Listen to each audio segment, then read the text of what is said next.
자, 앞서의 결론에서 이제 가장 중요한 게 사실 이제 요거라고요. 자, 다시 한번 얘기하지만 순수한 상태에서 A 액체의 케미컬 포텐셜 알겠죠? 을 이용해서 얘는 뭐냐면 용액에서 액체 상태의 용액에서 A의 케미컬 포텐셜을 뜻하는 거예요. 그렇죠? 그래서 용액 그러니까 액체 상태의 용액의 A의 케미컬 포텐셜은 그것이 액체 상태의 순수한 상태의 A의 케미컬 포텐셜에다가 더하기 RT 로그 XA 보이시죠? 그래서 XA는 뭐였었냐면 바로 그 용액에서 A만의 몰 분율이 되는 거였어요. 용액에서 몰 분율. 물론 그 용액이 실제 용액이면 이렇게 그 뭐냐면 그 몰 분율 대신에 활동도를 넣어준다고 했죠. 하지만 이 활동도는 이런 식의 이제 정의만 알아두시면 되시고 이 이상이 이제 더 수학적 표현은 더 이상은 모르셔도 돼야겠죠. 그래서 이제 이상 용액이라고 하고 여기서 이제 뭔가를 얘기를 좀 해보려고 해요. 그렇다면 이때 여기 있는 요 수식으로 용액의 총괄성 바로 저 수식 표현으로부터 용액의 총괄성을 표현할 수 있다. 자, 총괄성 영어로 뭐라고 그래요? 콜리게이티브 프로퍼티라고 합니다. 첫 번째 1, 이것이 성립하는 조건. 이거이 완전히 중요합니다. 그 용액의 총괄성이 성립하는 조건. 그게 뭐냐? 첫 번째는 1. 용매를 앞으로 그냥 편의상 A라고 쓸게요. 자, 용매만 휘발성이에요. 이고 용질. 용질은 앞으로 편의상 B라고 쓸게요. 용질은 비휘발성이에요. 그래서 용매만 휘발성이고 용질은 비휘발성인 거. 이게 용액의 총괄성의 첫 번째 조건이 되겠습니다. 자, 이때 비휘발성이라는 말의 뜻이 뭐냐면 뭐 편히 쓰면 그냥 이거예요. 증발하지 않는다. 증발이 안 된다는 얘기예요. 그러면 이건 다른 말로 이거란 뜻입니다. B 백설표가 0이다. 즉 뭐냐면 순수한 상태에서 B의 증기압이 없다. 이걸 다른 말로 비휘발성이라고 한다. 이런 말이죠. 자, 참고로 휘발성 영어로 뭐라고 그래요? 휘발성. 볼로타일이라고 합니다. 비휘발성은 non-volatile이라고 합니다. non-volatile. 그래서 우선 용액의 총괄성이 적용되려면 첫 번째 저 조건이 만족돼야 돼. 두 번째는 이겁니다. 묽은 용액이어야 합니다. 용액의 총괄성은 진한 용액에서는 성립하지 않는다는 얘기입니다. 알겠죠? 반드시 용액의 총괄성은 묽은 용액에서만 성립하는 거다. 그러면 묽다라는 말은 이런 뜻이겠죠? XA하고 XB. 자, 이게 각각 뭐를 얘기하냐면 용액에서 몰 분율을 얘기하는데 용매를 A라 두고 용질을 B라 둔 거예요. 그러면 묽은 용액이라는 얘기는 저 둘을 수리적으로 어떻게 표현할 수 있느냐? 바로 요렇게. 즉 용매에 비해서 용질이 아주 조금 녹아있는 그런 상태를 뜻합니다. 그럼 얘를 다르게 표현하면 이렇게 표현할 수도 있겠네요. 바로 A의 몰 분율은 거의 1에 가깝고 동시에 B의 몰 분율은 0에 가깝다. 왜? 어쨌거나 몰 분율을 다 더하면 뭐가 돼야 되니까? 1이 돼야 되죠. 몰 분율은 확률이어서 다 더했을 땐 1이 돼야 돼요. 자, 세 번째는 고체 상태 용매에는 용질이 섞일 수가 없습니다. 자, 용매라고 하는 걸 우리가 보통 액체라고 생각하잖아요. 하지만 액체도 온도를 낮추면 뭐가 돼요? 고체가 되겠죠. 그렇죠? 근데 온도를 낮추어 저 액체가 고체가 되어버리면 그 고체 속에서도 용질이 존재할 수 있느냐라고 묻는다면 사실 실제적인 경우는 약간 존재할 수는 있어요. 실제적인 경우는. 그런데 용액의 총괄성을 가정을 할 때는 어떻게 용매가 얼어서 고체가 되어버리면 그 고체 속에는 용질이 녹을 수가 없는 겁니다. 알겠죠? 그렇게 가정을 합니다. 어쨌거나 A하고 B가 섞여서 용액이 됐는데 B라고 하는 애는 증기압이 없어요. 그러면 B라고 하는 애는 어떻게 된다?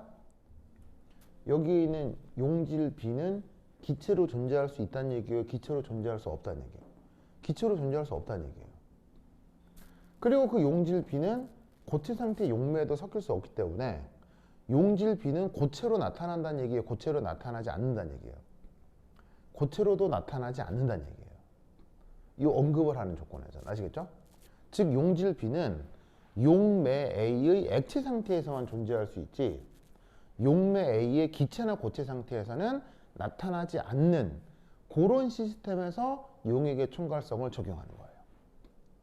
무슨 말 알겠어요? 그래서 용질 B는 어디서만 존재할 수 있다? 용질 B는 액체 상태 A에만 용질이 존재할 수 있는 거예요. 알겠죠? 증기나 고체 상태에서는 용질이 존재할 수 없는 상황. 그런 상황에서 어떻게 된다? 용액의 총괄성을 적용한다. 두 번째. 자, 용액의 총괄성과 관련된 나타나는 중요한 현상들 어떤 게 있느냐? 첫 번째 1. 끓는 점오름. 그래서 끓는 물이 뜨거워요? 끓는 국이 뜨거워요? 끓는 국이 훨씬 뜨겁죠? 물은 몇 도씨에서 끓어요? 100도씨에서 끓죠? 에? 근데 국은 그 100도씨보다도 훨씬 높은 온도에서 끓습니다. 그래서 물에 데이는 것보다 음식에 데일 때 화상의 정도가 훨씬 강합니다. 알겠죠? 그래서 음식에 데이지 않도록 조심해야 됩니다. 알겠죠?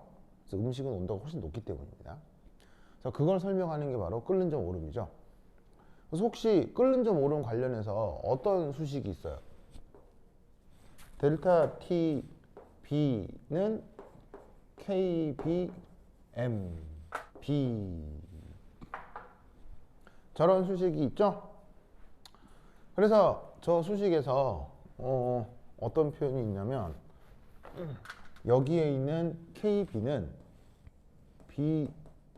비휘발성 용질의 몰랄 농도 그요 요 KB는 몰랄 끓는 점 오름 상수조. 그렇게 되면 어떻게 된다? 그때 끓는 점 오름의 변화를 요 수식으로 표현할 수 있고 용액의 총괄성 관련해서는 뭐 수능에서건 PT에서건 입시에서건 여하튼 여러모로 억수로 많이 나오는 내용입니다. 자, 그럼 이때 얘는 어떤 상황을 얘기하는 거냐? 자, 역시나 피스톤에 A하고 B를 섞어서 여기 이제 용액입니다. 용액을 만든 겁니다. 그럼 용액에서 A가 됐건 B가 됐건 증발할 수 있잖아요. 근데 이때 여기서 중요한 건 여기는 A 가스만 존재해요. B 기체는 존재하지 않아요. 용액의 총괄성을 적용할 땐 저게 중요합니다. 왜냐? 아까 얘기했죠? B는 뭐라고요? 용질 B는 비휘발성이라고 했어요. 아시겠죠? B가 비휘발성이기 때문에 용질 B는 요 증기 성분에 나타나지 않습니다. 첫 번째 1. 용액에서 A의 케미컬 포텐셜 표현. 그럼 이때 여기에서 요 수식은 어디에 있던 거냐? 계속 여기서 요거 그대로 쓴 거예요. 그대로 쓴 거예요. 이때 상평형이 되었다고 칩시다. 상평형은 거시적인 물질 이동이 있어요, 없어요? 상평형은 거시적 물질 이동이 없는 걸 뜻하는 거죠. 그럼 이때 여기서 우리는 어떤 생각을 해볼 수 있느냐?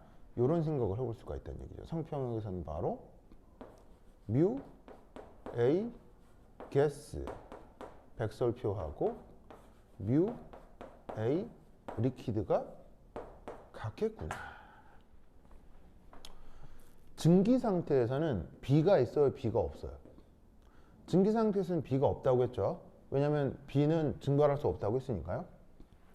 그렇다면 증발한 상태에서는 A만 있으니까 이 A가 바로 퓨어한 상태가 되는 거죠. 퓨어. 맞아요? 자, 이 백설표가 이게 퓨어잖아요.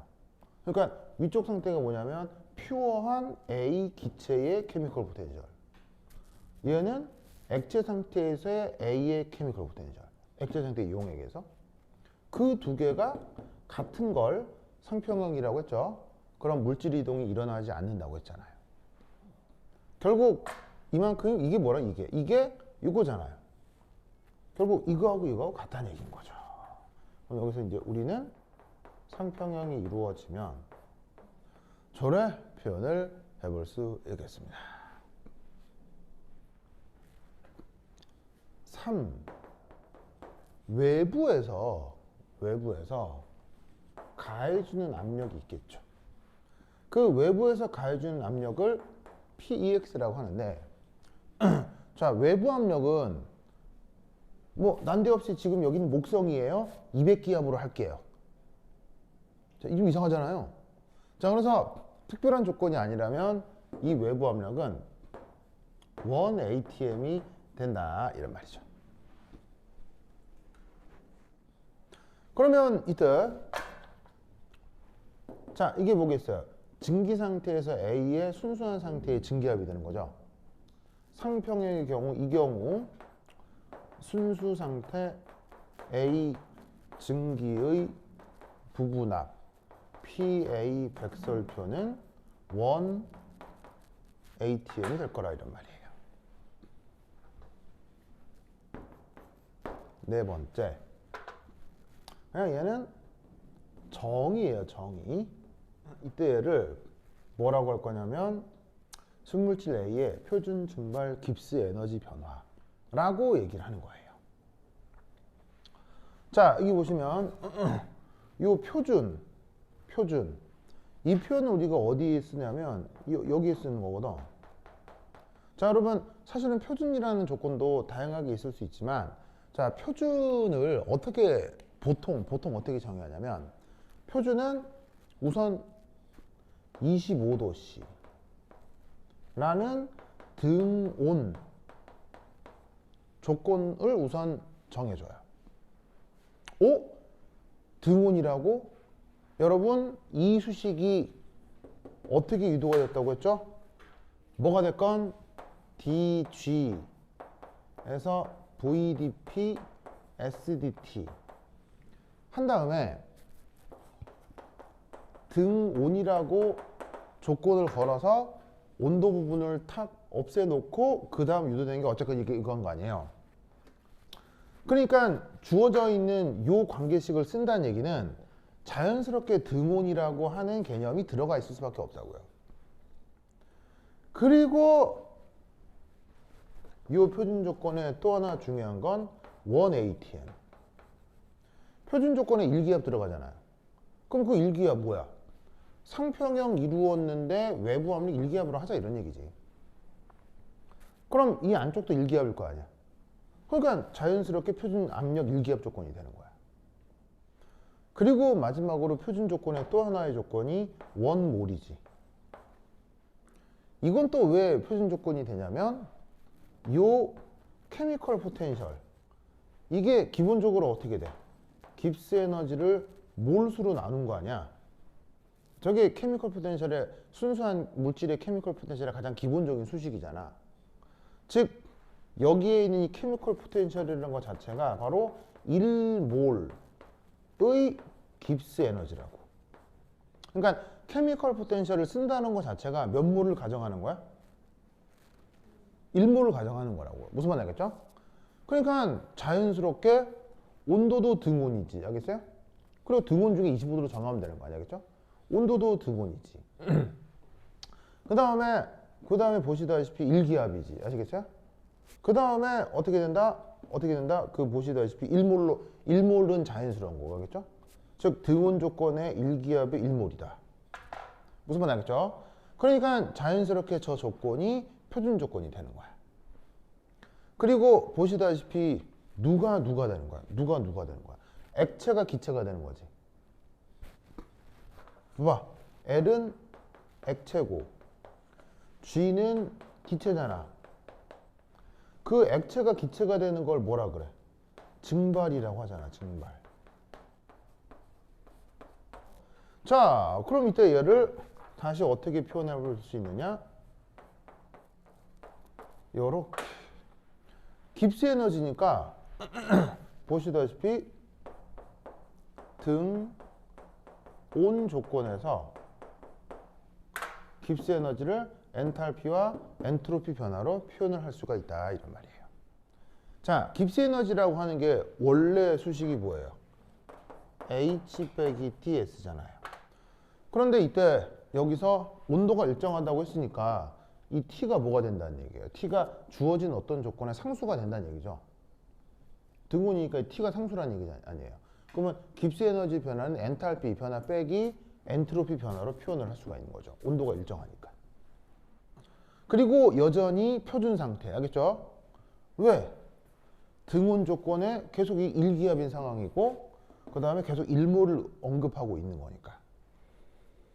알겠죠? 케미컬 포텐셜로부터 표현된 일몰을 언급하고 있는 거니까 계속 표준 상태가 되는 거죠. 그런데 이때 얘는 앞선 수식에 의하면 이게 바로 뭐가 된다는 얘기야? RT 로그 XA. 자, 이 주어진 수식에서 결국 요만큼을 어쩌자는 거예요? 요만큼을 1이 보내는 거죠. 얘를 이쪽으로 보내면 RT 로그 XA가 이렇게 나타나게 될 거다. 이런 말이에요. 그래서 결국 약간 조금 더 표현을 예쁘게 바꾸면 델타 G 베이퍼리제이션은 델타 H 베이퍼리제이션 빼기 T 델타 S 베이퍼리제이션 이게 RT 로그 XA 절이 된다 이런 말이죠. 자, 그럼 다섯 번째 XA가 1이라고 한번 가정해 보자. 그러면 XA가 1이다 라고 하는 건 이건 진짜 순수 상태를 뜻하는 거 아니에요. 어디? 바로 여기요. 자, A하고 B가 섞여서 용액이 됐는데 액체 상태에서 요 A의 액체 상태의 몰 분율을 지금 XA라고 한 거란 말이에요. 그래서 요 놈의 액체 상태의 몰 분율입니다. 그게 지금 1이라고 하면 이땐 진짜 아예 B가 전혀 없는 거 아니에요. 그렇죠? 그러면 주어져 있는 얘를 1이라고 하면 이렇게 되는 거죠. 몰 분율 자리에다가 1을 넣어요. 그러면 로그를 취했는데 로그 1은 값이 뭐예요? 로그 1은 값이 0이기 때문에 얘가 순수한 상태라고 하면 이게 통으로 0이 돼버리는 거예요. 알겠죠? 그래서 저 앞선 4번에서의 수식이 깁스 에너지 변화가 0이 되는 건데 깁스 에너지 변화가 0이 되었다고? 그럼 이게 무슨 말이냐? 이게 바로 주어진 변화의 평형 상태를 얘기하는 거란 말이에요. 어떤 주어진 변화의 평형 상태가 그 깁스 에너지 변화가 0이다 이렇게 표현을 하는 거 아니에요. 그런데 주어진 변화가 뭐냐면 증발 과정이란 말이에요. 그렇다면 이때 우리는 여기서 뭘 할 수 있느냐? 이거라는 걸 알 수 있죠. 바로 이때 온도 T를 우리가 뭐라고 부르냐면 정상 끓는 점이라고 해요. 정상 끓는 점의 정의는 뭐냐면 바로 순물질의 증기압이 1atm이 되는 온도, 그걸 정상 끓는 점이라 한다, 이런 뜻이죠. 오! 왜 지금 일기압 얘기가 나오냐고요? 왜 지금 일기압 얘기가 나오냐고요? 여기 일기압이라며, 알겠어요? 그럼 이것도 일기압일 거 아니에요? 하필 이게 순수해. 순수한테 일기압이 됐어. 그때 온도를 뭐라고요? 정상 끓는 점. 여기 순물 넣었어. 순수한 물, 순수한 증기. 근데 순수한 수증기의 압력이 일기압이 됐어. 그때 온도를 몇 기압이라고요? 아니, 그때 온도를 몇 도라고 그래? 물이라고 하면? 100도라고 하잖아. 물 넣고 순수한 물인데 증기압이 1기압이 됐어. 그때 온도를 뭐라고요? 정상 끓는 점 100도씨라고 하잖아. 그 온도 그걸 얘기하는 거라고. 자, 그러면 이 수식으로부터 어떤 관계식을 만들 수 있느냐? 바로 자, 델타 S 베이포레이제이션 노트는 델타 H 베이포레이제이션 오버 TB 백설표라는 결과를 얻을 수 있다는 얘기입니다. 그러면 이때 여기에서 그 다음 뭘 할 거냐? 여기 표현이죠. 이 표현에서 그럼 얘는 이렇게 쓸 수 있죠. 그럼 여기서 요만큼을 어디 넣으란 얘기예요? 여기 이렇게 넣으란 얘기예요. 그러면 얘를 어떻게 바꿀 수 있느냐? 저렇게 바꾸어 쓸 수 있다, 이런 말이죠. 자, 그럼 이때 여기에서 이때 얘를 통분한 건데, 이때 여기서 근사 들어갑니다. 근사는 어떻게? 이렇게 근사 들어갑니다. 자, 이때의 근사는 뭐냐? 자, 아까 용액의 총괄성 얘기할 때 용액의 총괄성은 진한 용액이라고 그랬어요? 묽은 용액이라고 그랬어요? 묽은 용액이라고 했죠. 어떻게 된다? T하고 TB 백설표가 크게 차이 나지 않을 거라고 가정을 하는 거예요. 아시겠죠? 그래서 어떻게 되냐면 지금의 증기가 나타나는 온도와 순수한 상태에서 증기가 나타나는 온도, 그러니까 지금 용액에서도 계속 일기압이죠, 그렇죠? 그러니까 혼합물인데도 증기압이 일기압이 되는 온도가 있을 거 아니에요. 그래서 그 온도하고 여기 있는 TB 백설표, 이 두 온도의 곱이 그냥 원래 순수한 상태의 그 끓는 점의 제곱, 아시겠죠? 이렇게 그냥 근사적으로 표현된다고 생각을 해주는 거예요. 어차피 큰 차이가 없으니까, 알겠죠? 일종의 근사 테크닉이 들어간 거죠. 얘를 다시 이제 어떻게 표현을 해볼 수가 있느냐? 요렇게. 자, 묽은 용액이라서 순수한 상태에 끓는 점. 그러니까 얘는 이제 뭐냐면 순수 상태 용매의 정상 보일링 포인트가 되는 거고, 여기에 있는 이 T라고 하는 게 바로 용액의 정상 끓는 점이 되는 거예요.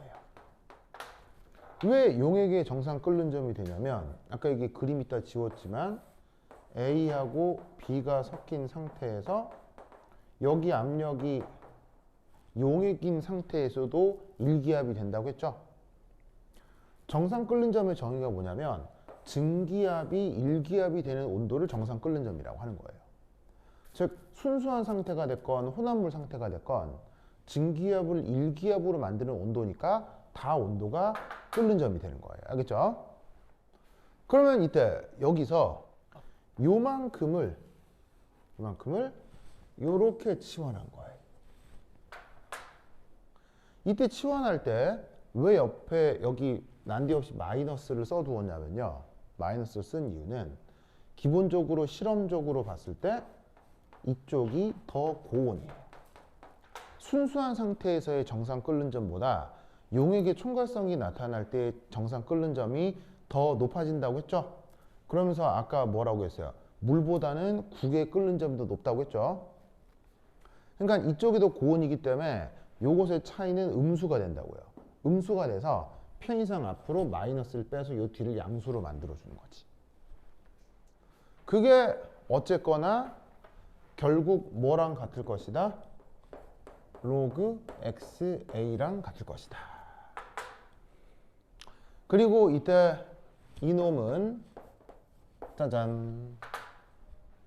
자, 왜냐하면 X라고 하는 건 몰 분율이잖아요. 그럼 몰 분율은 어떻게 돼요? 용매하고 용질의 경우 몰 분율을 다 더하면 1이 돼야 되죠. 즉 얘하고 얘하고 더해서 1이니까 용매의 몰 분율은 1 빼기 용질의 몰 분율이라고 해주면 되는 거지. 자, 6번째. 그런데 어쨌거나 지금은 진한 용액이라 그랬어요? 묽은 용액이라 그랬어요? 어쨌거나 지금은 묽은 용액이라 그랬죠. 묽은 용액이기 때문에 저 XB가 1에 비해서 무지하게 많이 작아요. 그러면 이 조건에서는 이렇게 됩니다. 로그 1 빼기 XB가 근사적으로 마이너스 XB가 됩니다. 제가 이제 테일러 전개라고 하는 건데 수학 시간에 테일러 전개 배웠어요? 그래서 이제 어떤 수리적 관계가 있냐면 자, 함수적으로다가 참고로 이런 게 있습니다. 이런 식으로 무한 등비급수로 표현이 됩니다. 이런 건 이제 테일러 전개라고 하는데 이때 여기 있는 x가 굉장히 작다고 했죠. 1보다 작은 값이면 어떻게 되냐면 제곱하고 3승해서 거듭 제곱으로 바꿀수록 어떻게 되냐면 이 값이 점점점 작아지겠죠. 점점점 작아지니까 뒤에 있는 이 항들을 싸그리 무시할 수가 있다고요. 그래서 로그 1 빼기 x는 마이너스 x로 아주 비슷하게 근사를 할 수가 있어요. 자, 그런데 이때 여러분 여전히 x는 몰 분율이잖아요. 얘를 어떻게 쓸 수 있다? NA 더하기 NB분의 NA라고 NB라고 쓸 수 있다 이런 말이죠. 그리고 얘를 다시 근사해요. 뭐로? NA분의 NB로. 왜냐하면 계속 묽은 용액이라며요. 계속 묽은 용액이니까 어쩌란 겁니까? 여기에 있는 NB를 무시하시라 이런 얘기죠. 그러면 B의 몰수를 무시하면 다시 얘를 이렇게 바꿔 쓸 수가 있네. 그럼 이때 여기에서 얘는 몰수잖아, 그지? 그럼 몰수는 다시 어떻게 바꾸어 쓸 수 있느냐? 이렇게 바꾸어 쓸 수가 있지. 자, 그럼 보시다시피 몰수를 어떻게 표현한 거냐면 질량과 분자량으로 표현을 한 거예요. 즉 A의 질량을 A의 분자량으로 나누면 그게 바로 A의 몰수겠지. 그래서 A의 몰수를 A의 질량을 A의 분자량으로 나누어 표현했다. 그러면 얘는 자 이렇게 쓸 수 있는데 맞아요? 이때 얘를 이렇게 쓸 수 있다고요. 이게 뭐예요? 이게 뭐냐면 바로 비휘발성 용질 B의 몰랄 농도요. 왜? WA가 뭐예요? 용매의 질량이잖아요. NB가 뭐예요? 용질의 몰수잖아요. 용질 몰수를 용매 질량으로 나눈 걸 그걸 뭐라고 해요? 몰랄 농도라고 하죠. 참고로 몰랄 농도 영어로는 뭐라고 해요? 영어로 몰렐리티라고 합니다. 그럼 결국 봐봐요. 그럼 결국 이게 이거고 이거고 이거고 이거고 이거고 이거잖아요. 결국 이게 이건 거 아니에요, 알겠어요? 그러니까 여기서부터 이렇게 된 거 아니에요? 대단하지 않습니까, 알겠죠? 이게 이겁니다, 수학적으로, 알겠죠? 수리적으로. 근데 이게 누구야? 이게 이겁니다. 그럼 결국 이거하고 같다는 얘기네. 그럼 이때 여기서 어떻게 표현할 수 있느냐? 됐죠? 맞아요? 그럼 이때 여기서 요 마이너스하고 이 마이너스하고 어떻게 되면 되겠어요? 요 마이너스 삭제해주면 되겠죠, 그렇죠? 삭제해주면 왜냐면 똑같이 마이너스니까. 그럼 결국 여기서 되는 게 델타 t는 1이 된다, 이런 말입니다. 그래서 나와 있는 요만큼을 몰랄 끓는 점 오름 상슈라고 하는 거예요. 저렇게 끓는 점 오름 현상이 증명이 됩니다.